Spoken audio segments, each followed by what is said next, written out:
রাষ্ট্রীয় সম্মাননা জানানোর পর জাতীয় স্মৃতিসৌধের সাধারণ মানুষের ঢল নামে জাতির সূর্য সন্তানদের শ্রদ্ধা জানাচ্ছে বিভিন্ন সামাজিক সাংস্কৃতিক সংগঠন সমূহের সর্বস্তরের মানুষ। সহকর্মী সুমাইয়া ঐশী রয়েছেন সেখানে, সরাসরি যুক্ত রয়েছেন তিনি। ঐশী, আপনার কাছ থেকে জানতে চাই, বিজয়ের দিনে শ্রদ্ধা জানাতে আসা মানুষদের সাথে নিশ্চয়ই আপনার কথা হয়েছে।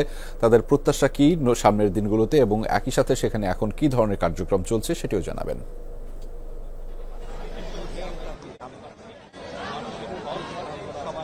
রেজা, অনেক ভোর থেকে এখানে সাধারণ মানুষ উপস্থিত হওয়া শুরু হয়েছেন। ঠিক 6টার পরপরই যখন স্মৃতিসৌধের প্রধান ফটক সাধারণের জন্য খুলে দেওয়া হয়েছে, তখন থেকেই সাধারণ মানুষের ঢল।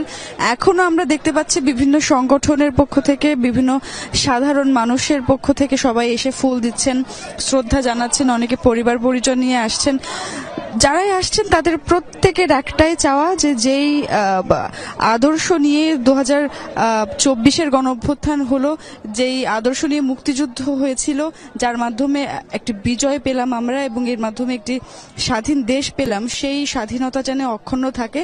এবং তারা বলছেন যে ইতিহাসে আমরা যেমনটি দেখেছি যে প্রতিবারই যখন বাংলাদেশের গণতন্ত্রের উপর কোনো আঘাত এসেছে, তখনই বাংলাদেশের মানুষ ঐক্যবদ্ধ হয়ে একসঙ্গে ঝাঁপিয়ে পড়েছে।